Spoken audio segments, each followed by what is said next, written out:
Hello, everyone! Today we're going to uncover a story that sends a chill down the spine, a mystery that loomed over the city of Angarsk, located in the southern part of Russia, in Irkutsk Oblast.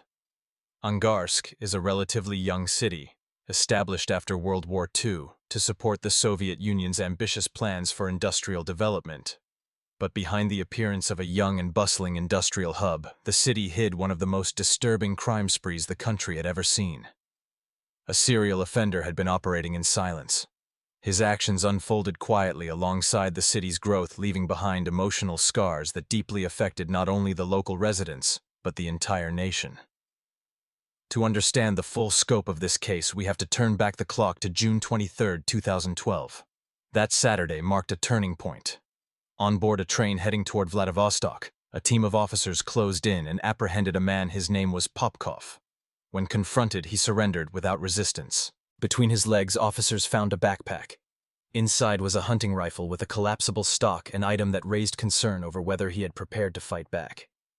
Thankfully, the arrest went smoothly, but reaching that pivotal moment had taken law enforcement decades of relentless work, consuming vast resources in their pursuit. The investigation was so complex and strange that to truly understand it, we must rewind several decades. Between 1992 and 1998, Angarsk witnessed 22 consecutive cases involving female victims. They shared similar profiles, mostly between the ages of 15 and 28, average height, and slightly rounded body types.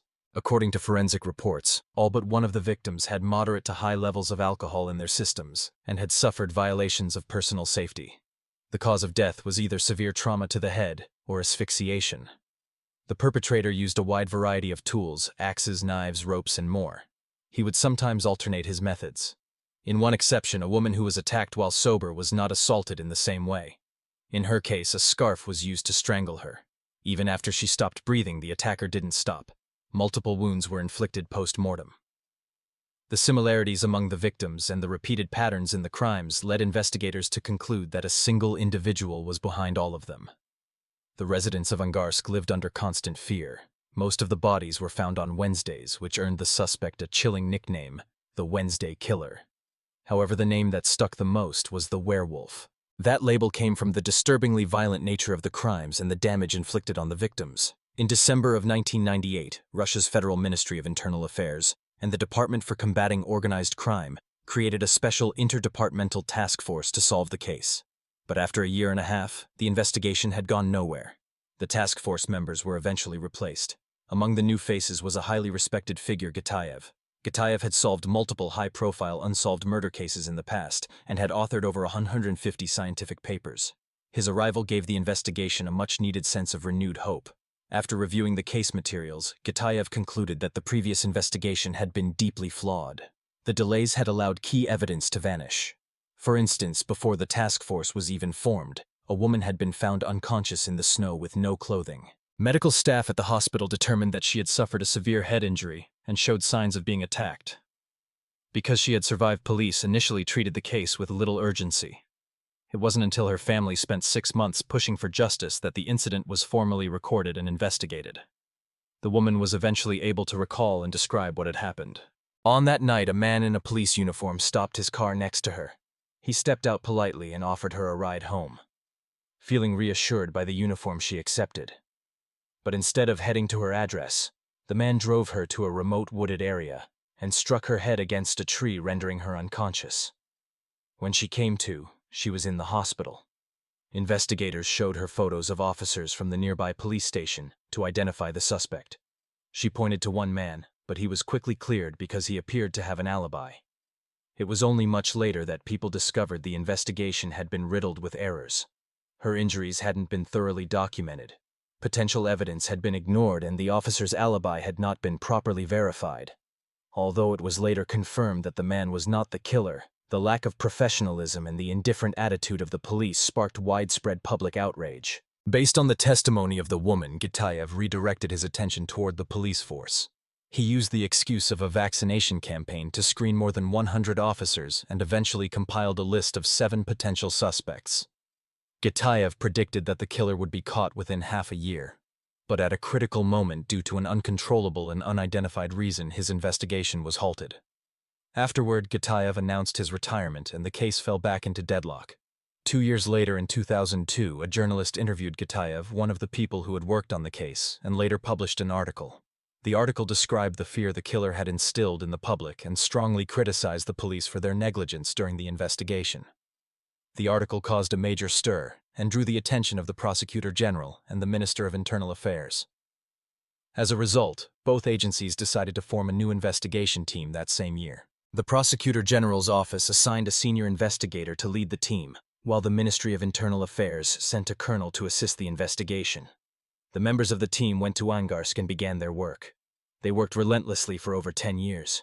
In a later interview, the lead investigator, Mr. Kostarev, stated that these serial killings were 100% committed by the same person. However, the local police seemed to be hiding something. No one wanted to admit to any mistakes in their work, and they even refused to cooperate with the investigation team. He also discovered that after the turn of the 21st century, the frequency of the killer's crimes gradually decreased and then stopped entirely. This raised several possibilities. Had the killer been in an accident and become disabled? That became the biggest challenge the investigation team faced at the time. In the cases from the 1990s, physical evidence and biological samples had either been lost or could no longer be analyzed. Some case files were only 2 or 3 thin pages long. According to team leader Kostarev, their investigation didn't start from zero, it started from a negative number. The victims' families had completely lost faith in the police, as the case had dragged on for so many years without resolution. When facing the new investigators, they believed it was just a formality, another meaningless performance, and that the case would never be solved. They believed this would only reopen old wounds. To regain public trust, the investigative team assisted the local police in solving several major cases, including dismantling multiple criminal gangs. Over time, by 2008, the families of the victims and several witnesses gradually opened up. Fortunately, they still remembered many details. Among these clues, one stood out: the forensic result of a victim murdered in 1997. The team had obtained a blood sample left by the killer. They were now just one step away from solving the case. However, at that time, DNA technology was still limited and not widely available. Only in Moscow could such tests be conducted, costing over $10,000 each, with a maximum of 5 tests allowed per year. Initially, the investigative team had 30 members, but by 2009 only 7 remained, as the colonel supporting the investigation had to withdraw due to poor health. The Ministry of Internal Affairs promptly sent Dubnin to take over. In the absence of surveillance cameras and mobile phone signal data, solving the case remained extremely challenging. Moreover, the crimes had occurred many years ago. However, the seeds they had diligently sown were now bearing fruit. The compiled clues and notes became key elements in the investigation. They discovered that tire tracks from a Niva vehicle appeared at the scenes of 3 1997 murders. This was a 3-door SUV model, so they decided to screen all Niva owners in Angarsk. In the end, they narrowed it down to over 600 individuals. The team began verifying each one in alphabetical order. Forensic experts conducted nearly 100 tests, including fingerprint matching, trace evidence, and soil analysis. That year, DNA technology had made significant progress. Not only was a lab established in Irkutsk province, but they could now test over 400 samples annually, and the cost had dropped considerably. And then in March 2012, someone caught their attention: Popkov, 48 years old. He had once served as a police officer at Police Station No. 1 in Angarsk. To outsiders, he seemed to have a happy marriage. He had a wife and a daughter. His wife worked in the same building in the passport office. They often went to work and returned home together, appearing perfectly normal. After leaving the police force, Popkov worked as a security guard at a petrochemical company. However, due to a conflict with colleagues, he quit the job. From then on, he worked as a taxi driver. An acquaintance said Popkov was lively at parties and often told jokes. But strangely, he never looked people in the eye while speaking. Although Popkov didn't seem suspicious at first glance, many of his traits closely matched the killer's profile. The police proceeded with the investigation as per protocol. When the lab confirmed that Popkov's DNA matched the killer's, the team was speechless with emotion. They had spent years examining thousands of pieces of evidence and had finally reached this moment. As soon as the result was confirmed, the team sprang into action, ready to face the cold-blooded murderer. They discovered Popkov had bought a train ticket to Vladivostok, so Chief Dubnin personally led the team to intercept him by car. As the train neared its final stop, they caught him. This was the scene we saw at the beginning of the story. Before taking action, team leader Dubnin had imagined many times how the arrest would unfold and how the suspect would react. When he handcuffed him, he asked, "Do you know why we're arresting you?" Popkov simply nodded, saying nothing. Although he had been arrested, the investigation was far from over. Things were about to get much more complicated. Just after Popkov stepped out of the interrogation room, he left a deep impression on everyone. There was a map on the wall marked with the locations of his crimes. Popkov glanced at it for just a few seconds, then pointed to one spot and said, "That one's marked wrong." Then he pointed to the correct location. In the interrogation room, Dubnin stared into Popkov's eyes and couldn't help but feel a mix of fatigue and chill. On the surface, the man looked like an ordinary middle-aged guy, but those cold, empty eyes revealed he was far from ordinary enough to send shivers down anyone's spine. At first, Popkov admitted to 11 cases, but over time he backtracked, retracting many of his earlier statements, and only admitting to 3 crimes that had solid evidence. During questioning, Dubnin tried to build a rapport with him, even offering a deal if Popkov confessed, and wrote a statement Dubnin would do his best to provide certain comforts, such as visits from family premium tea candy or cigarettes. And so Popkov finally confessed to more than 20 murders he had committed. When recounting the details, his face remained emotionless, like someone reading a book. But when the conversation turned to topics unrelated to his crimes, he became strangely energetic, even joking with the investigators. In a later interview, Dubnin shared that Popkov had an exceptional memory. Despite committing so many crimes over so many years, he still remembered every detail of each case. Popkov said his motive stemmed from his wife's infidelity, back when he was still a police officer. One day after coming home from work, he unexpectedly found a used condom in the trash. That moment sparked the thought of murdering his wife. However, because of his daughter, he held back. Every morning, the first thing he did was check if he had unconsciously killed his wife in his sleep. Fueled by hatred and violent emotions, he began to develop extreme thoughts. While patrolling the streets in his police uniform, whenever he saw drunken women, he would often stop and offer them a ride home. On the way, he would ask if they wanted to spend the night at his house. If they refused, he would take them home as promised and nothing would happen. But if they agreed, he considered them to be loose women and saw himself as a cleaner. In his eyes, such women were trash that needed to be removed. Since 1992, at just 28 years old, he had already begun committing murders in this way. Popkov also claimed he didn't actively choose his victims. According to him, what attracted him most was a woman's promiscuity or lifestyle. He believed the women he killed had behaved improperly, and that made him furious. However, in reality, these victims were nothing like what Popkov imagined. The vast majority were innocent, law-abiding women. Some were housewives, teachers, or government employees. They became victims simply because they happened to cross paths with Popkov at the wrong moment. He also admitted that his frequency of killing decreased after the year 2000. One reason was that he had left the police force without the protection of a uniform. It wasn't as easy to commit crimes. Another reason was that he had contracted a sexually transmitted disease, which significantly reduced his desire to kill women. Throughout over 20 years of committing crimes, Popkov used his knowledge of criminal investigations and police procedures to conceal his tracks expertly. He left no fingerprints, no murder weapons behind. This allowed him to evade capture for as long as possible. Every new year, he would think to himself, "Another year has passed, and the police still haven't found me." The one thing he didn't anticipate was that a tire track and the rapid development of DNA technology would expose him. When the police came to confront Popkov, he appeared extremely calm and even voluntarily provided a DNA sample. But behind that composed appearance, he quickly went home, bought a train ticket, and planned to flee to his mother's house. He knew his crimes were about to be revealed, so he tried to say goodbye to his loved ones one last time. Before his arrest, he visited each relative to bid farewell and made arrangements for his assets to go to his daughter. Later, the investigation team discovered why their case had been so difficult.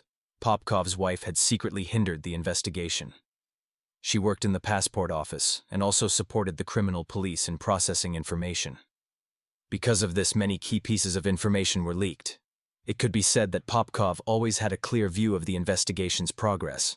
In fact, he even participated in part of it. During the investigation, his wife also repeatedly fabricated alibis for him, further misleading the police.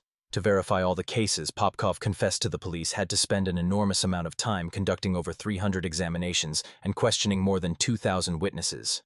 They successfully collected evidence linking Popkov to 22 murders and 2 attempted murders. 2 victims survived after being attacked. They suffered severe head trauma and lost the ability to recognize their attacker. One of them, when found, showed no signs of life but miraculously revived after being taken to the morgue. She had to go through a long rehabilitation process to return to a normal life. Lead investigator Dubnin believed that if Popkov's original motive was revenge for his wife's infidelity or to satisfy personal urges, then his later crimes were a deliberate provocation against the police. He knew he wouldn't be caught right away, perhaps not ever, so he brazenly committed crimes wherever he pleased. After Popkov's crimes were exposed, many were shocked. A police officer who had worked with him said, "After all these years working together, I never suspected a thing." To his colleagues, he appeared to be a model husband, gentle in nature, often talking about his wife and daughter and always trying to care for his family. Another former colleague said Popkov's investigative skills were above average. He was known for being decisive and brave. In one robbery case, when the suspect resisted, Popkov didn't hesitate to shoot and kill him, preventing further harm. After Popkov was arrested, another shocking piece of news spread. He had attempted suicide while in detention. It was reported that he was held in solitary confinement, suffered severe mental distress, and had tried to hang himself but failed. Prison guards discovered marks on his neck during a routine check and tightened surveillance. However, this news was later denied and dismissed as a rumor. Facing his upcoming trial, Popkov expressed a wish to be sentenced to 19 years in prison. But this was likely nothing more than a delusion. When asked by the media about his current feelings, he responded as if telling a fairy tale. On May 3, 2014, the trial of Popkov opened at the local court in Angarsk. He was charged with 22 murders and multiple attempted murders. At the time, he was 50 years old. The number of victims was so large that there were over 2,000 witnesses. One of the surviving victims, Ms. Protasova, testified in court. She recounted that on the day of the attack she met Popkov and repeatedly declined his invitation to go to his house. But when he showed his police badge, she felt reassured and got into the car, never expecting she would come so close to death. One of his former colleagues recalled during a night shift they worked together. They received a report of a young woman's body being found. After asking for the exact location, Popkov's expression turned serious. He told his colleague that he would go investigate the situation first. While at the time he claimed he wanted to check the route in case they got lost later, in hindsight, it's likely he went to make sure he hadn't left any evidence behind at the scene. Throughout the trial, Popkov's wife and daughter remained steadfastly supportive. Not only did they express their belief in his innocence, but they also visited him regularly, bringing food and drinks. His wife even accepted an invitation to appear on a television program. On camera, she appeared full of emotion, professing her love for her husband and affirming her belief that he was innocent. During his detention, police learned that as a child, Popkov had been repeatedly beaten by his alcoholic mother. This may have caused deep psychological damage and contributed to his development of a twisted obsession with killing. The case took half a year to process. By January 2015, the court announced its verdict. Popkov was found guilty on multiple charges and sentenced to life in prison. Just as the investigation was wrapping up in 2017, Popkov, after spending 2 years in prison, suddenly confessed that in addition to the 22 murders he had already admitted to, he had also attempted to kill 56 more people. During the investigation and evidence collection, several media outlets were granted permission to interview Popkov. His appearance was shockingly deceiving. He was in excellent physical condition, capable of doing 50 pull-ups at once. He had been passionate about sports his entire life, especially skiing in the winter. Even during his time as a police officer, few could match his physical endurance. After being imprisoned, he continued to exercise daily with determination. In addition, his manners and gestures were very polite, his clothes were always clean, and his Niva car was spotless. These traits easily made young women feel trusting and sympathetic toward him. When asked about the nickname, the Madman of Angarsk, he bluntly stated that he didn't like it. In the interview, Popkov continued to express his twisted views about women spending the night outside. According to him, young women should only date trustworthy men, either spending the night at their partner's house or going home early instead of wandering the streets at midnight. He claimed to have taught his daughter this same principle many times. He believed that while killing was wrong by law and morality, the promiscuous behavior of the victims was what truly deserved condemnation. There were rumors that Popkov boasted in prison that his number of crimes surpassed that of the most notorious serial killers in Russia. However, in interviews, he claimed he had never compared himself to other serial killers, saying he killed at will and saw no need to remember every victim. This, he said, was one reason why he didn't confess to all his victims at once. In December 2017, the appellate trial was held at the local court in Irkutsk. The trial was closed to the public as most of the content dealt with sensitive issues. However, journalists were allowed in during certain periods. According to those present, Popkov appeared strangely calm during the trial, either staring at the floor or fiddling with his hands, answering questions quickly and briefly. Only when he saw his daughter in court did his expression change. Occasionally, he would look up at her. This appeal trial was larger in scale and much more serious in tone. At this session, Popkov admitted to 43 out of the 56 murder cases presented. Among the victims was even a male police colleague of his. The appellate court sentenced him to life in prison and also stripped him of his police rank. However, Popkov did not accept the ruling and filed an appeal. Previously, he had been eligible to receive a pension of 24,000 rubles per month from the Ministry of Internal Affairs. But if the verdict stood, he would lose that entitlement. For this reason, Popkov claimed he had always actively cooperated with the investigation and hoped to keep receiving his pension. Nevertheless, he still showed no true understanding of the pain he had caused the victims' families. In one case, after a victim was murdered, the newborn left at home had no one to care for it until neighbors heard crying and saved the baby from the brink of starvation. Popkov went on to confess to 5 more murders in 2020 and 2023, when police brought him back to the crime scenes. Although the locations had changed, he confidently pointed out the sites of the killings. He even said he was considering joining the army to fight in Ukraine, but only if he didn't have to go during the winter as he couldn't bear the cold. In November 2024, the Irkutsk court sentenced Popkov to an additional 10 years in prison. It seemed that whether to change location, shift his mood, or simply breathe fresh air outside, Popkov, just like before, still hadn't told the full story of what he had done. In 2025, at the age of 61, he confessed to yet another murder.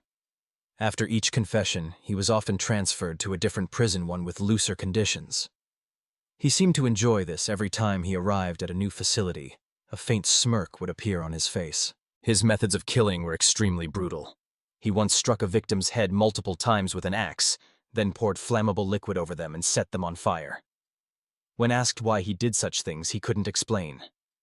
As of 2025, Popkov had confessed to 86 murders. That number may continue to rise.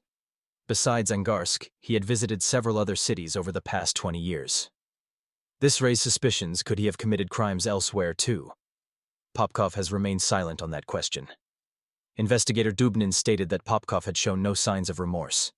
He once said he would write a letter to the president asking for a pardon, hoping to be released after 25 years of reform. His wife moved away from Angarsk long ago and never returned after the first trial. Someone claiming to be an insider revealed that Popkov's daughter is now a schoolteacher. Popkov seemed to fear being forgotten. Each new confession added yet another entry to his already long list of crimes. He saw himself as a victim, even though he had created real victims, innocent people who suffered from his rage. No matter how many cases he confesses to, no matter how many details he reveals, one truth remains unchangeable. He is a serial killer, and what he has done can never be forgiven. The Popkov case stands as a chilling reminder of the dark side of humanity, the mysteries that may hide in plain sight, and the relentless pursuit of justice. This video ends here. See you in the next stories. Goodbye, and take care.